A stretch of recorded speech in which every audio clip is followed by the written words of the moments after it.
আমার বক্তব্যে সময় 2 মিনিট, কথা বলবো 10 মিনিটের, একটু মনোযোগ দিয়ে শোনার চেষ্টা করবেন। এই বাংলাদেশে আলা হযরতকে ইংরেজদের দালাল বলে অপপ্রচারের পিছনে বাংলাদেশে সবচেয়ে বেশি যিনি আদা জল খেয়ে লেগেছেন, সবচেয়ে বেশি লেখালেখি করেছেন, তার নাম কওমি অঙ্গনের একজন মৌলবী মাওলানা, তো বলতে চাই না, নুরুল ইসলাম অলিপুরি। কথা বলে না কেন, ঠিক কিনা? আমার কষ্ট হচ্ছে, গত বছর আমি চ্যালেঞ্জ দিয়েছি, ওনার কোন অনুসারী, উনি যদি বলে যে না আমি মুরব্বী হয়ে গেছি, ওনার কোন অনুসারীও যদি আমাদের সাথে অনলাইনে হোক বসত, আমরা প্রমাণ করে দিতাম যে আলা হযরত ইংরেজদের দালাল নয়, বরং দেওবন্দের বড় বড় আকাবির। এ বাবা, এদের বই ইদারাতুল কিতাবের বরাতে দেওবন্দি মাযহাবে আল্লামা গোলাম মেহরানি লিখেছে, আশরাফ আলী থানভী এদের বড় হুজুর 600 রুপি ইংরেজদের থেকে ভাতা নিত।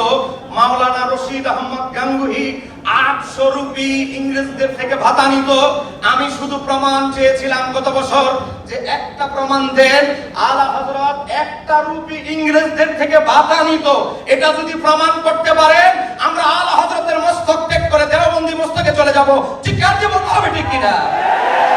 একটা প্রমাণ দেখান, আমি আপনাদেরকে দেখাচ্ছি। দেখেন, আজকে এই বই পড়ে আজকে আমাদের অনেক সরল মনা কওমি মাদ্রাসায় যারা ভর্তি হয়, তাদের দিলের ভিতরে গেঁথে দেওয়া হয়, বুঝিয়ে দেওয়া হয় যে একটা মস্তক আছে রেজাখানি বেরলভি, এই লোকটা ছিল ইংরেজদের দালাল। ও কিভাবে দালাল হলো? এখানে তো কোনো প্রমাণ নেই। একটা কোনো প্রমাণ যদি উল্লেখ করতো তাহলে আমি আসলে মনকে একটু সান্ত্বনা দিতাম।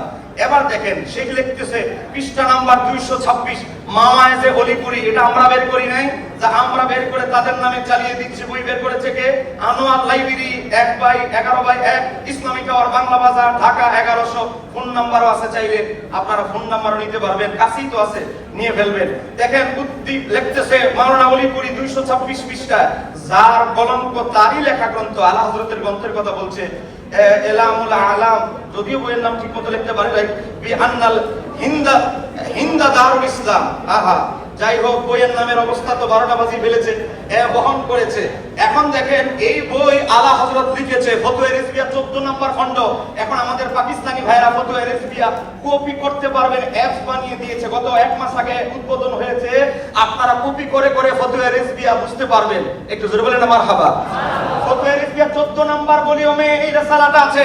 আলা হযরতকে প্রশ্ন করা হয়েছিল যে সাইয়্যিদি আলা হযরত হিন্দুস্তান কি দারুল হরব না দারুল ইসলাম? আলা হযরত বলেছে ইমামে আযম আবু হানিফা 3 আমাদের ইমামের মধ্যে হিন্দুস্তানের যে দারুল ইসলাম হওয়ার জন্য যে একটা দেশ, যে 3টা শর্ত, এই 3টা শর্ত হিন্দুস্তানে আছে। ইংরেজরা শাসন করলেও এখানে জুমা, জামে মসজিদ, ঈদের নামাজ সব অনুমতি আছে। সেই ইমাম আজমের শর্ত অনুসারে এই হিন্দুস্তান দারুল হরব নয়, দারুল ইসলাম। এখন আমার কথা হচ্ছে, এই আলা হযরত ইমামে আজমের আলোকে ফতোয়া দিয়েছেন, শর্তগুলো তিনি 29টা ফতোয়ার কিতাবের আলোকে প্রমাণ দিয়েছেন। আমার বাবারা ভাইরা, আজকে আলা হযরতের বক্তব্য খণ্ডন করতে হলে শুধু বইয়ের নাম কেন উল্লেখ করো? আলা হযরত কিতাবের ভিতরে ওই রিসালা কি লিখেছে এটা তুলে ধরে উর্দু আবার সামনে এনে খণ্ডন করো, যদি তোমাদের হিম্মত থাকে। এই কথা বলে না কেন, ঠিক কি না? আমার বাবারা ভাইরা, আজকে একটা অজুহাত, আলা হযরত হিন্দুস্তানকে দারুল ইসলাম বলেছে। আহা, দারুল ইসলাম বলেছে, এই কারণে আলা হযরত ইংরেজদের দালাল হয়ে গেলে 600-800 রুপি ভাতা যারা গ্রহণ করলো তারা হলো না ইংরেজদের দালাল। এটা আসলে হাস্যকর ছাড়া আর কিছু হতে পারে? এবার আমি দেখাচ্ছি, এই দেওবন্দি মস্তক মূল সাজরা এমদাদুল্লাহ মুহাজির মুফতি তার পীর নূর মোহাম্মদ জানজানাবি, তার পীর সৈয়দ আহমদ বেরলভী। এই সৈয়দ আহমদ বেরলভীর অন্যতম মুরিদ মাওলানা কেরামত আলী জোনপুরি, যিনি তার বিখ্যাত কিতাব আপনারা সবাই জানেন, তার নাম হচ্ছে জহিরায়ে কেরামত। সেটা 155 পৃষ্ঠা, ইতনানুল কুলুব অধ্যায়ে এমদাদিয়া লাইব্রেরি চকবাজার, আপনাদের ঢাকা থেকে ছাপা। সেখানে স্পষ্ট লিখেছে, ইয়ামুল, এই হিন্দুস্তানের কথা বলছে, বিলাস বা দারুল ইসলাম। এই যে হিন্দুস্তান, এটা বিনা সন্দেহে, বিনা সংশয়ে দারুল ইসলাম। একটু জোরে বলুন না মারহাবা। আমাদের আলা হযরত দারুল ইসলাম ফতোয়া দেওয়া এত অ্যালার্জিক হেজ্জান ইংরেজদের দালাল, তো তোমাদের মাওলানা কেরামত আলী জোনপুরি তিনি যে বলছে দারুল ইসলাম, তাহলে কেরামত আলী জোনপুরিকে আগে ইংরেজদের দালাল বলতে হবে। মাওলানা আব্দুল হাই লখনবী, যার রেফারেন্স তাদের পত্রিকায় প্রতি বইয়ে বইয়ে দেওয়া হয়। এই বেচারা একটা ফতোয়া কিতাব লিখেছে, মাজমুয়ে ফতোয়ায়ে আব্দুল হাই, 547 পৃষ্ঠা, জাকারিয়া বুক ডিপো, দেওবন্দ থেকে ছাপা। আমরা ছাপাই নাই, দেওবন্দের ছাপা। সেখানে স্পষ্ট মাওলানা আব্দুল হাই লখনবী লিখেছে, হিন্দুস্তান দারুল হারব নেই, হিন্দুস্তান দারুল হারব নয়। হিন্দুস্তান কি? হিন্দুস্তান হচ্ছে দারুল ইসলাম। একটু জোরে বলেন না মারহাবা, একটু জোরে বলেন না মারহাবা। এখন আমি বলতে চাই, তিনি বলছে বলকে দারুল ইসলাম, বরং হিন্দুস্তান হচ্ছে দারুল ইসলাম। তাহলে আব্দুল হাই লখনবীর বিরুদ্ধে ফতোয়া নাই কেন?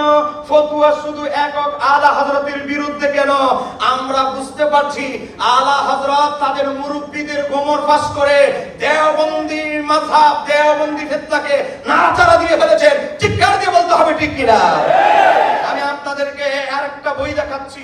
এই বই দেখেন, আমরা অনুবাদ করি নাই। এই বইয়ের নাম হচ্ছে ফাতওয়ায়ে রশিদিয়া। কথা বলেন, এই বইয়ের নাম ফাতওয়ায়ে, এই দেখেন বাংলা, আমরা অনুবাদ করি নাই। বইয়ের প্রকাশনা করেছেন আল খিদমার প্রকাশনী, ইসলামী টাওয়ার বাংলা। অনুবাদ তো আমরা করি নাই ভাই, অনুবাদ তো তোমরাই করেছো। এই জায়গার ভিতরে মাওলানা রশিদ আহমদ গাঙ্গুহি, আমি উর্দু রেফারেন্স দিচ্ছি, ফাতওয়ায়ে রশিদিয়া 526 পৃষ্ঠা, মাকতবাতুল বুশরা, দেওবন্দের ছাপা। সেখানে মাওলানা রশিদ আহমদ গাঙ্গুহি নিজে উল্লেখ করেছেন, হিন্দুস্তান দারুল হারব, এটা হুনি মে ইখতিলাফ উলামায়ে কা হ্যায়। হিন্দুস্তান যে দারুল হারব, এটা নিয়ে আলেমদের ভিতরে অনেক ইখতিলাফ আছে, এটা ইখতিলাফি মাসালা। তিনি কোন রায় না দিয়ে সর্বশেষ লিখলেন আল্লাহু আলাম, আল্লাহ এই ব্যাপারে সঠিক জানে। তো তোমাদের বড় হুজুরের বিরুদ্ধে ফতোয়া নেই কেন? ফতোয়া শুধু